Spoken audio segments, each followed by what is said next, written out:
সাবেক প্রধানমন্ত্রী জননেত্রী শেখ হাসিনাকে সসম্মানে বাংলাদেশে ফিরে এনে তাকে আবার পুনরায় বাংলাদেশের প্রধানমন্ত্রী নির্বাচিত করা হোক। বঙ্গবন্ধু শেখ মুজিবুর রহমান তার ভাস্কর্যের উপর অবমাননা আর সহ্য করার মতো নয়।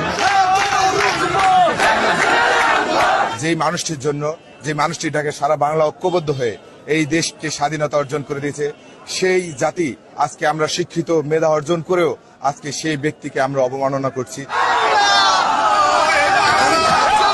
প্রিয় সংগ্রামী সাথীরা, এই বাংলাদেশ আওয়ামী লীগ দীর্ঘদিনে এই পর্যন্ত এসেছে ৫৫ থেকে ৬৬, ৭৯, ৭০ এবং ৭১ দেশ স্বাধীনতার পক্ষ থেকে এই পর্যন্ত বারবার আওয়ামী লীগের স্বাধীন করেছে শুধু এই দলের মাধ্যমে।